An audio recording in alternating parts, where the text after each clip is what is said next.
деп айтқым келіп тұр. Сұрағым келіп тұр, ұялып тұрмын бірақ. Ұят сұрамын. Сізде енді бала шағаңыз бар шығар, иә?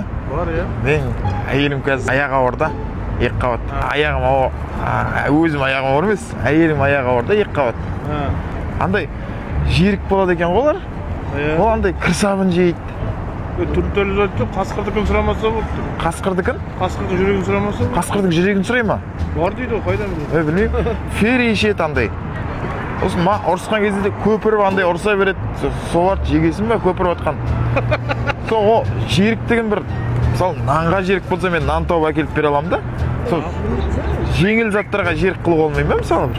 Әйел адам жиілік затын сен жеңіл қыласың. Кеше айтады, Ол бала шығар адам. крокодилдің аяғынан сорпа дейді да ма? Оны қайдан табамын мен деймін да мысалы. Құдай сақтасын деймін ғой. Ондай қайдан білейін. Тастап кетейін десем бала болып тұр сол. Құдай сақтасын. Тастамай-ақ қой, тастайды деген бар ма? Шыдайсың.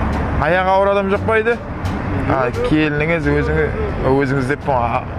Өзің аяғың ауыр дедің бірінші. Менің аяғым ауыр дедің. Көңілдеріңіз көтеріп кетейін деген ғой аға. Апа, ренжімеңізші. Реніш жоқ. Ана жерде видеоға түсіріп тұр. Кім?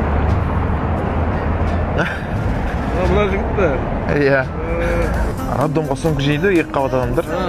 Иә, олар көп ақша тұрады екен ғой. Арзан жер таптым да, Асыл Кейтс дейтін дүкен, 17.90-да, 34-ші микрорайон 11-ші үйде. Бұйырса Алла қаласа, немерелі болатын болсаңыздар, сол жерден сумка жинасаңыздар болады. Менің атымнан, Асыл Кейтстің атынан сіздерге 10 мың теңгелік сертификат. Рахмет, Алла разы болсын. Ренжімедіңіздер ме? Реніш жоқ. Андай, обидно бірдеңе айтып қойған жоқпын ба? Болды. Сәлем жолдап қойыңыз үйде. Бір-біріңізге ренжи беретін. О, менің позициям осы ғой.